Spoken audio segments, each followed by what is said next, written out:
Guys, welcome to Serial at Midnight. My name is Heath and I'm glad you're here. And today here is the Civic Center for a regional record show. This is supposed to be one of the biggest record shows in the southern United States. So we're gonna go inside, see what's going on, and hopefully it'll be awesome.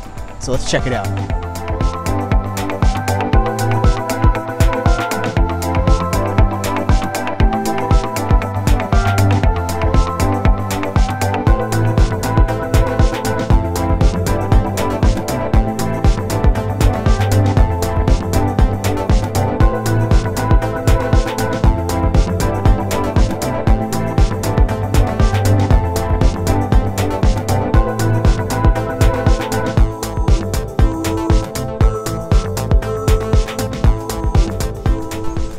Well, that went pretty well.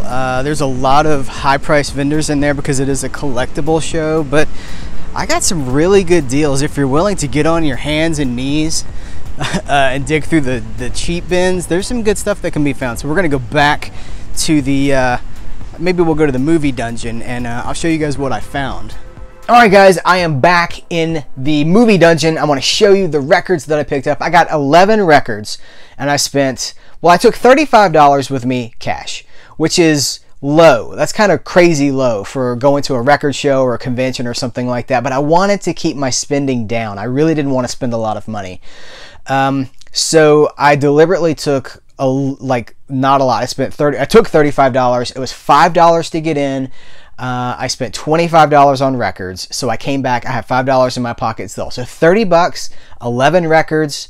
That's pretty good. I feel very happy about that. There was a lot of high-priced stuff there. I read on the website for this show that a couple of years ago they moved, they sold all 5. One of the vendors had all 5 of the original Elvis Presley Sun Records 45s. So we're talking about high dollar, very collectible records at this show, and that's not really what I'm looking for. I'm looking for music, good stuff, lower prices, and I'm willing to dig for it, and I did, and I got 11 records for $25. So all of these that I'm about to show you came from one booth. I'll show you I got two booths is who I supported. So this is the first booth. I got Sugarloaf, the first album by Sugarloaf. And then they had, this is the late 60s, kind of a psychedelic progressive rock band. They had Green-Eyed Lady is their big hit. They had 2, but that's their biggest hit, and that's off of this album. I almost put Green-Eyed Lady on Space Lounge Volume 3. It might end up on Volume 4, which I promise is coming any day now. By the time you watch this video, hopefully it will be up. But it may end up on Space Lounge Volume 4. I'm not sure yet. But this is a great band that didn't really get a lot of notoriety. I don't know that a lot of people know who Sugarloaf is, but this is from the same booth. Also, check this out. This is the Soul Train Hall of Fame. This was one of those As Seen on TV collections. It's got 22 songs on it. From R&B artists, soul artists. James Brown's on here. Now, when they do 22, so this is 11 songs per side of this album.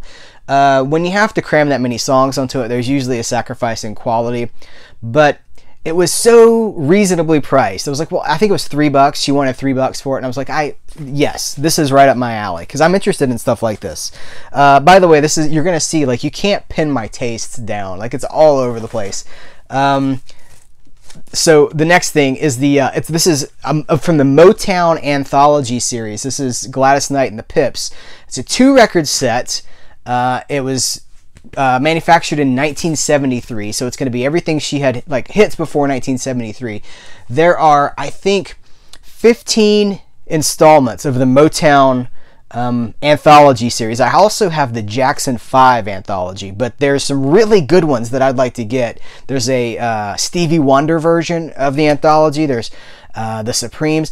At this show, they had the Four Tops, and they had another one, but the Four Tops had a scratched record, and the other one I think was $5, and I just couldn't. It just seemed it wasn't quite a good enough bargain, so that I couldn't pass it up. By the way, this is a gatefold cover, gatefold album, and it's still in the original shrink wrap, I'm probably going to set this thing free so that I can admire the gatefold. Also from the same booth, Herb Alpert and the Tijuana Brass. This is the album Warm. This is from 1969, if I remember correctly. I have most of Herb Alpert's output from the 60s. That style of music is all over movies like Austin Powers, and it was on game shows in the 70s and stuff. Herb Alpert, really cool musician, and glad to have this. But what's really cool is that this album is still sealed. It has not been opened, so we will be setting this thing free. In fact, you want to do it right now on camera? Let's see if I can just use my fingernail and open this thing up. Yeah, here we go. We're opening an album from 1969 that has stayed sealed all these years. What if, like, dust came out and I was just like, ah, and then it just fell over? That'd be kind of sad, but you would remember the video. So, original sleeve. Posters available. You can buy either one of these posters. So let's see what brand new vinyl from 1969 looks like. There's a few bits of paper stuck to it, but that is what almost 50-year-old vinyl looks like, you guys. That's pretty cool. We just opened 49-year-old vinyl. That's assuming that this is from an original 1969 pressing, but I bet it is. So that's why you watch Serial at Midnight. Now I can't get it back into the sleeve. There we go. And then, of course, always return the record with the side facing up so that there are no accidents. It doesn't slip out on its own. Alright, that's that. Also from the same booth, Casey and the Sunshine Band. This is the album that you would, the album by Casey and the Sunshine Band that you would want. It's got Shake, Shake, Shake, Shake Your Booty. I'm Your Boogeyman is on here. So that's cool. Some sweet, is this disco? What would you call Casey and the Sunshine Band? Whatever it is, it's good. I like it. I dig it. And this album was owned by KB. I don't know, KC was owned by KB. That was it from that booth. Okay, so let me just, so this stack of records, by the sticker price, I did take the stickers off, but this was going to be $13, and I walked up to the lady to pay, and I said, it's $13, you can look at them. She said, just give me 10. So I did, so that was a great deal. So this stack of records here, these 5 records, were, including a sealed record, were $10. Really great, really fantastic. Then there was one other guy who had the bins on the floor, and they're like kind of stacked around. They were $3 records, but if you bought 2, they were 2 for $5. So he gave you 50 cents off per record if you bought bulk, and I did. So I got 6 records from that guy. Started with the Isaac Hayes Movement. Isaac Hayes, so great. It's kind of sad to me that my generation, guys in their 30s and early 40s, will remember Isaac Hayes as Chef from South Park with songs like Chocolate Salty Balls and things like that, because Chef Isaac Hayes was like one of the mega giants of the soul funk, what an instrumental hot buttered soul. But he was a pioneer of a whole movement, Stax Records. And he's kind of not going to be remembered for that by my generation. Hopefully that's not true. Hopefully I'm not right about that. But Isaac Hayes was so cool.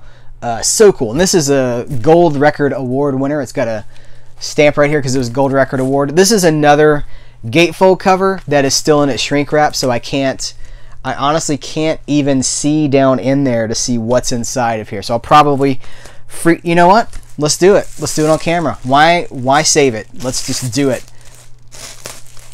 Carefully. So the inside of this record, the gatefold. Oh, this is awesome. Yes. That is so cool, you guys.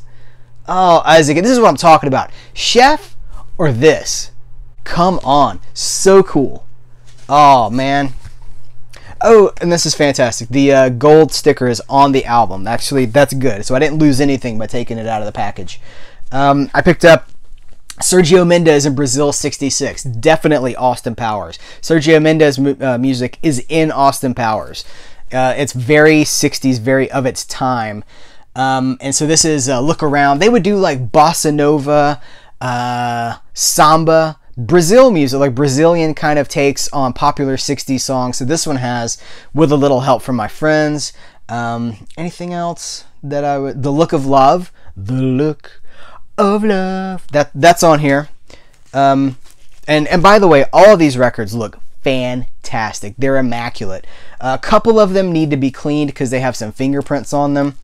Also, Sergio Mendes in Brazil 66. By the way, Look Around, and this is what is this called? Yimile. This is what the group looked like. And again, this one has Wichita Lineman, Norwegian Wood, What the World Needs Now. So that's kind of what they did. Very samba, bossa nova mixes of 60s songs. I picked up the Association Greatest Hits. Association made an appearance on Space Lounge Volume 3. I really like this band. I have the CDs great. I have the Greatest Hits on CD, but I'm really happy to have the vinyl. Obviously this case, this jacket is not in great shape. It's been taped shut with what looks like brown packing tape. So that's no bueno, but otherwise the record doesn't look like it's ever been played. I mean, it is just as clean as it can be, and I really like the Association. Let's see, I'll save the coolest for last, or one of the coolest for last. This is the second to last one. Hoyt Axton. This was the dad in Gremlins. The dad goes to, he goes into Chinatown or wherever it is, and he gets Gizmo and brings him back for his son, and he's like an inventor. That's Hoyt Axton. Hoyt Axton was an actor and a singer-songwriter, the late 70s into the 80s, and he had a song called it's on here, Della and the Dealer. And I heard the song on an episode of WKRP in Cincinnati. I think it's from season 1. He played that song like acoustically on WKRP in Cincinnati, which is a great show, great DVD set too, by the way. And I've been looking quietly, kind of just keeping my eyes out for this album whenever I found it, and I found it today, so I'm really happy to have it. Hoyt Axton, if you've never heard of him, you should just look up this song, Della and the Dealer, and it's just like this really interesting late 70s country song about like rambling and gambling and a cat named Kalamazoo, and it's just really unique and interesting.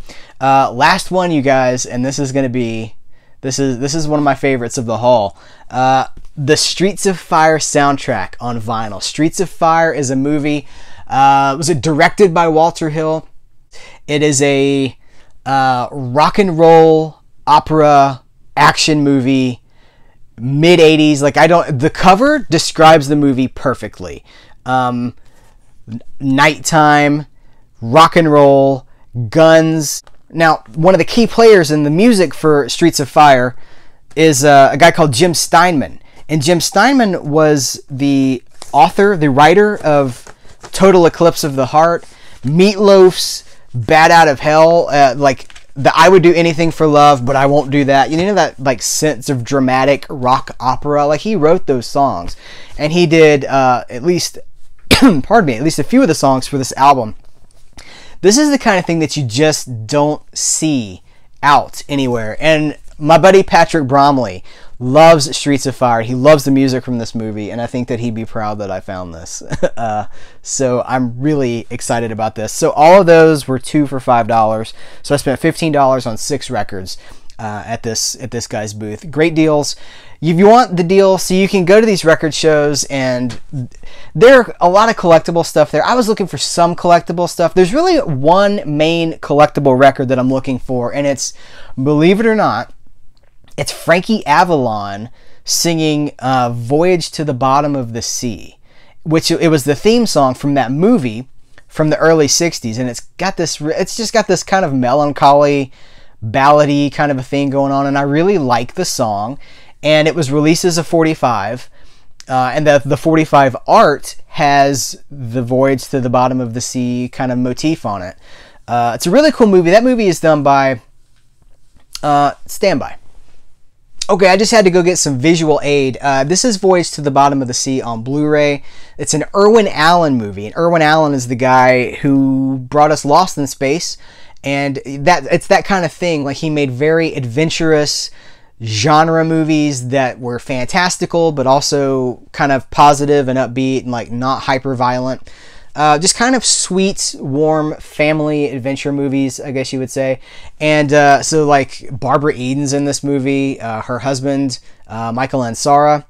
I can't remember if they were married at the time of the movie or not, but I think they were. But anyway, the point is, Frankie Avalon did the title song. I really like it. I think it's a cool song. And so I'm looking for it. Hey, you guys have it? Do you know anybody that has it and can like sell it to me? I should just buy it off eBay. I don't want to, but I should. And then another visual aid is my Blu-ray of it's Streets of Fire, but it's the German edition because they put it out in America recently. But before that, I imported it from Germany, and it's called in Germany Straßen in Flammen. Straßen in Flammen is it's a great movie. It's a great soundtrack. I'm really happy to have the set. The only other thing I want to talk about, like I had a really good time at the show.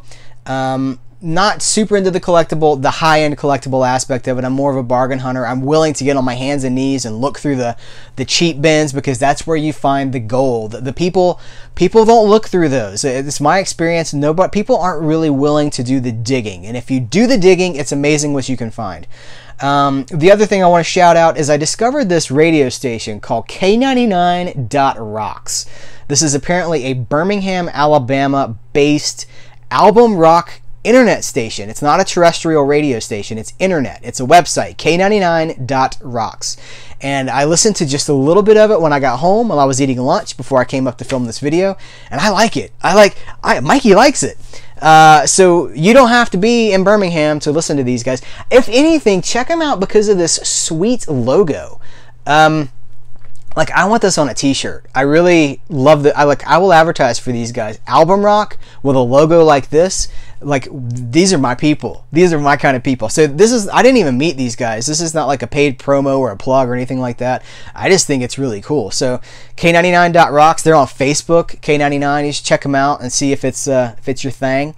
But like I listened to it when I came in, they were playing a Kansas album track, and then they followed it up with Fame by David Bowie. I was like, yes. Yes. So that is my trip to the record show. I haven't been before. I've thought about going before, and I just didn't go. But I think it's every 6 months. So the next show is the March 1st weekend. I think I'll go back. That sounds like a really great opportunity to get out of the cold and go check out some records. So I think I'm in from this point forward. Guys, thank you so much for watching this video. I really appreciate you guys. I want to thank you for the comments that you leave and the engagement that we have.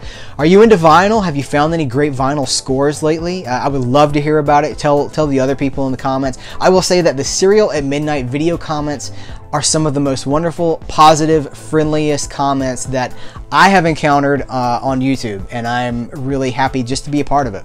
So again, thank you, because it's all you guys. I appreciate you so much, and I will catch you later.